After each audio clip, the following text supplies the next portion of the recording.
ada bayi baru belum lahir nih sudah ada di papan jadwal.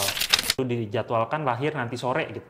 Nah, operasinya nanti tengah malamnya seperti itu. Karena sudah terdeteksi dari dalam kandungan seperti itu. Aorta, aneka obrolan harapan kita. Di video kali ini kita akan membahas terkait keberhasilan bedah jantung pediatrik di Indonesia dalam rangka membangun anak negeri. Pagi ini kita sudah bersama dengan Dr. Panji, dokter bedah, toraks dan kardiovaskuler, konsultan pediatrik. Selamat pagi, Dok. Selamat pagi, Dok. Gimana nih, Dok, kabarnya, Dok? Baik, alhamdulillah. Lagi sibuk, Dok? Banyak operasi? Ya, sibuk setiap hari pasti operasi. Oke. Jadi untuk segmen kali ini, Dok, kita mau ngebahas terkait bedah jantung pediatrik, terutama yang di Indonesia. Ya. Kalau untuk di rumah sakit kita ini kan kita punya visi bahwa kita tuh setara Asia bahkan setara dunia ya, Dok. Ya, oke.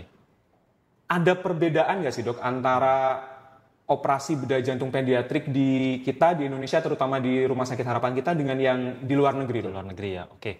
Jadi sebelum menjawab itu, tentunya setiap negara punya karakteristik masing-masing yang berbeda ya.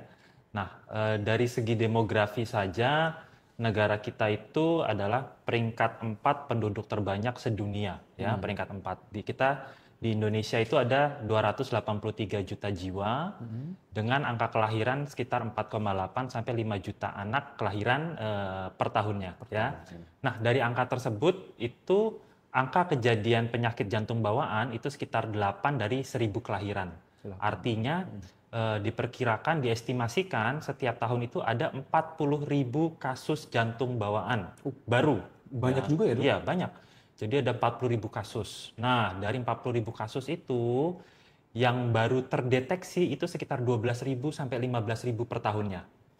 Berarti ada sekitar 28.000, 25.000 kasus yang tidak terdeteksi. Seperti itu.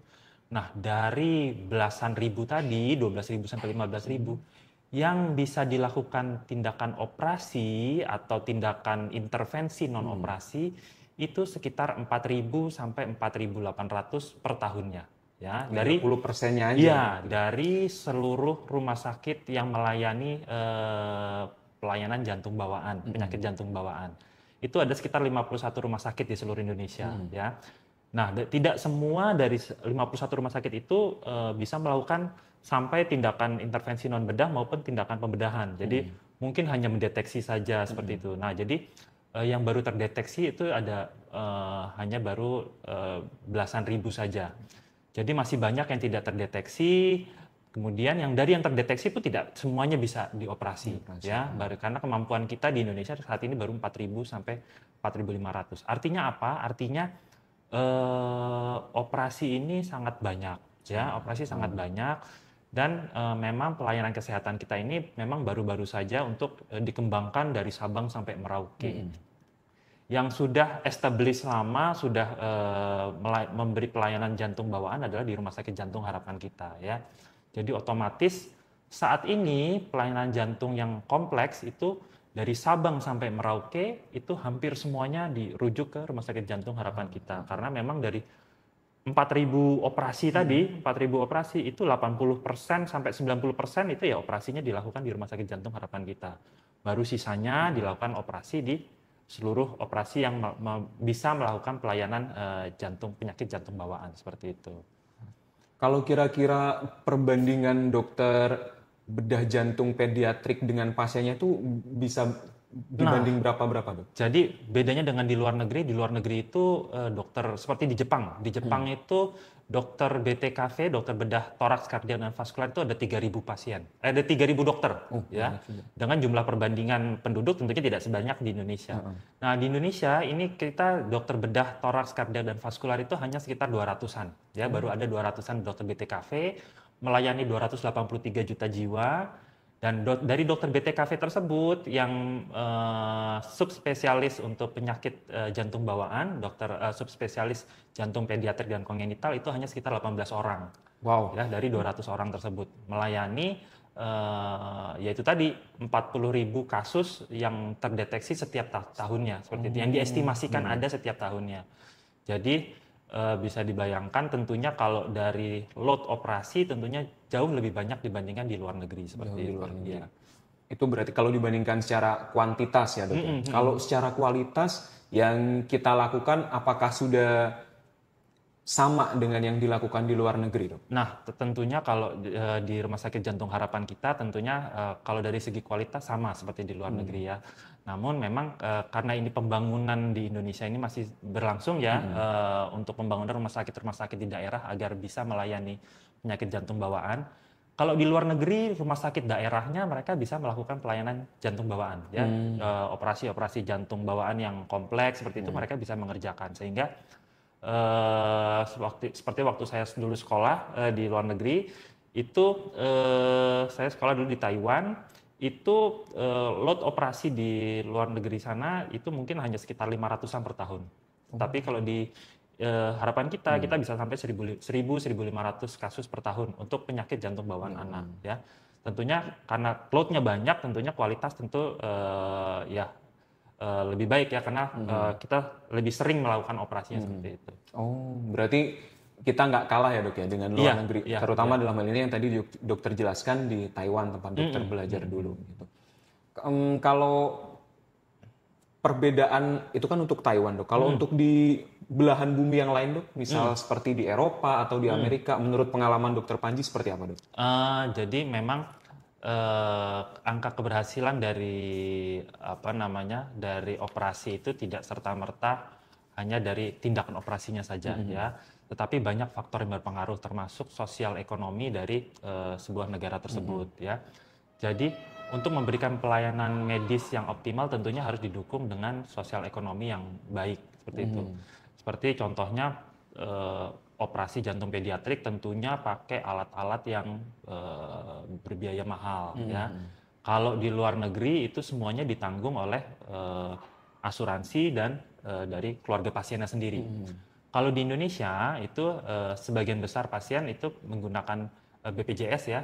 Jadi selama ini untuk kasus-kasus khusus yang berbiaya besar itu kita melakukan subsidi silang, yaitu dengan dari BPJS dan dari subsidi dari rumah sakit seperti itu. Nah, tentunya untuk menjaga supaya kesehatan ekonomi dari rumah sakit juga baik dan pasien bisa tertangani, tentunya ada beberapa strategi yang dilakukan. Nah, strateginya bisa jadi seperti kuota seperti itu ya. Kalau misalnya pasien datang membutuhkan biaya besar, ternyata kuotanya sudah habis, maka kita antrikan di bulan berikutnya seperti itu. Gitu. Namun prinsipnya adalah secara pelayanan semuanya sama, pelayanan medis ya. Namun yang berbeda mungkin dari segi antrian seperti itu ya. Kalau di luar negeri mungkin karena dari segi pembiayaan mereka tidak ada masalah, mungkin mereka bisa tertangani lebih awal karena tidak harus menjalani antrian seperti kita di pasien-pasien yang PJB yang membutuhkan biaya yang cukup besar seperti itu. Namun kalau dari kasus-kasus yang biayanya tidak begitu besar, biasanya sih secara standar pelayanan medis sih sama semuanya. Tadi kan dikatakan dok bahwa load kita lebih banyak sehingga bisa dikatakan dokter-dokter kita lebih sering mengerjakan. Biasanya kalau lebih sering skillnya lebih terasah. Nah, ada nggak sih dok di Indonesia, terutama di harapan kita itu kerjasama dengan luar negeri untuk saling bertukar ilmu, bertukar teknologi gitu terkait hal itu gitu dok? Ya. Jadi kalau tukar ilmu, tukar teknologi, alih teknologi itu bukan hal baru ya. Jadi kita setiap tahun pasti ada pertemuan internasional ya. Setiap tahun kita ada pertemuan internasional di sini. Baik dokter kita, nanti kita berangkat ke negara mana, berkumpul bersama dokter-dokter bedah lain dari belahan dunia lain ya, untuk membicarakan apa-apa saja terapi terbaik untuk pasien pada kasus-kasus tertentu. Misal pada kasus TOF, nanti ada dari belahan dunia mana gitu menjelaskan, oh di negara saya kami menangani TOF seperti ini, kami dari Indonesia kami menangani TOF seperti ini. tiap-tiap negara punya kelemahan dan kelebihannya masing-masing, ya tentunya sesuai dengan ciri khas di negaranya masing-masing, ya. Oke. Nah, disitulah timbul ide-ide baru, strategi-strategi baru, sehingga kita bisa mengambil pelajaran dari mereka dan mereka juga bisa mengambil pelajaran dari kita, seperti itu. Apalagi yang terakhir ini dari Kementerian Kesehatan kan membuka untuk kesempatan dokter luar bisa ikut belajar di sini, berarti Iya, itu betul. sebuah kesempatan besar juga bagi kita ya dok ya, untuk Iya. saling bertukar ilmu, Betul, bertukar teknologi gitu ya dok Betul. ya. Kalau yang paling sering dilakukan di harapan kita selama ini sharing informasi, sharing teknologinya dengan negara mana dok? Kalau yang selama ini paling sering dari Jepang ada, Dari Jepang. ya kalau dari dokter jantung setahu saya itu ada dari Malaysia juga, ya. Jadi saat ini kita selain melakukan pelatihan terhadap di dalam negeri juga, ya.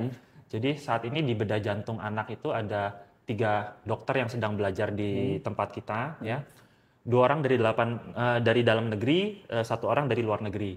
Yang 2 itu dari dalam negeri, 1 dari Padang, yang 1 lagi dari Jakarta, dari Rumah Sakit Tarakan, ya, sedang mendalami bedah jantung anak.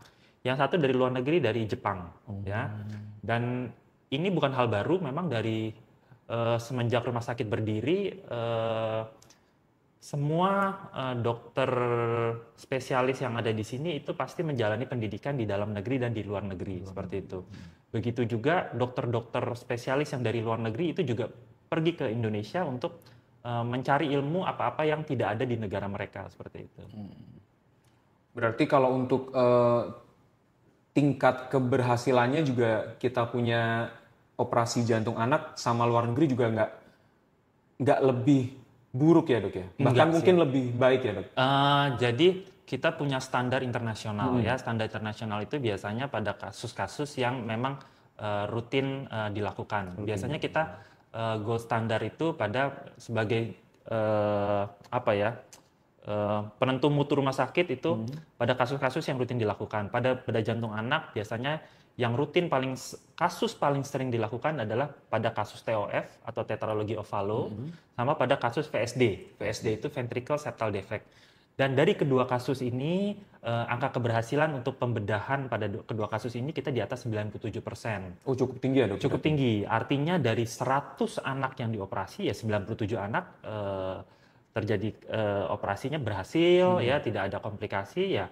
Namun memang ada 3% yang mengalami komplikasi, baik dari ringan sampai berat, ya bisa terjadi seperti itu. Gitu.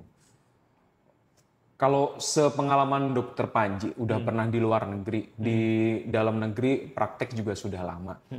Kasus terberat itu apakah saat dulu belajar di luar negeri atau malah ketika sudah bekerja di dalam negeri dok?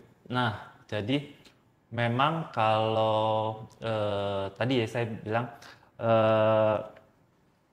teknik operasi, keberhasilan operasi itu tidak hanya bergantung pada apa yang kita kerjakan di meja operasi. Semuanya strategi operasi itu bergantung terhadap banyak faktor, termasuk sosial dan ekonomi. Jadi memang pada saat saya sekolah di luar negeri itu pasien-pasien banyak ditangani pada masa-masa awal kehidupan, ya. Jadi ada bayi baru belum lahir nih sudah ada di papan jadwal, ya. Sudah ada di papan jadwal. Jadi bayinya baru dijadwalkan lahir nanti sore gitu. Nah, operasinya nanti tengah malamnya seperti itu. Karena sudah terdeteksi dari dalam kandungan seperti itu. Nah, screening seperti ini, screening penyakit jantung bawaan sebelum lahir itu memang yang masih jarang di Indonesia seperti itu, ya. Sehingga kasus-kasus yang kita lakukan pada usia dini memang di Indonesia masih belum banyak karena memang screeningnya juga belum sebagus di luar negeri seperti itu. Iya. Jadi kalau di Indonesia kasus-kasus yang tidak saya temukan di luar negeri adalah kasus-kasus yang lanjut, dalam arti misalnya kasus tetralogy of Fallot tapi datang pada saat usia sudah remaja atau sudah dewasa. Paling tua yang pernah saya kerjakan operasi itu ada usia 40 tahun, ya. Bahkan pernah ada yang usia 60 tahun. Cukup Jadi, tua. ya cukup tua. Jadi yang usia 40 tahun itu dia tidak tahu selama ini bahwa dia mengidap penyakit jantung bawaan. Begitu. Dia tahu bahwa dia sering biru-biru, ujung-ujung kukunya, bibirnya, tapi dia merasa mungkin ini ya seperti sakit biasa saja, jadi bukan merupakan sakit jantung. Jadi aksesnya terhadap pelayanan kesehatan masih aksesnya kurang baik. Nah, kasus-kasus seperti ini tidak saya temukan di luar negeri. Ya, ketika saya belajar di luar negeri itu tidak saya temukan. Jadi maka dari itu, maka orang-orang luar negeri datang ke kita. Bagaimana cara penanganan untuk kasus-kasus yang seperti itu? Karena kasus itu hanya ada di Indonesia, maka mereka belajarlah dari situ. Tentunya yang mengetahui apa cara terbaik untuk menangani kasus-kasus seperti itu ya negara kita ini seperti itu. Gitu. Berarti memang setiap negara punya keunikan tersendiri, punya plus minus tersendiri. Iya, punya karakternya sendiri dalam penanganan penyakit jantung bawaan ini ya, Dok. Betul. Oke. Baik, Dok, terima kasih banyak informasi yang udah dibagi sama Dokter Panji. Semoga informasi ini bermanfaat bagi kita, bagi para pemirsa sekalian. Terima kasih, Dok. Selamat pagi. Pagi. Dah.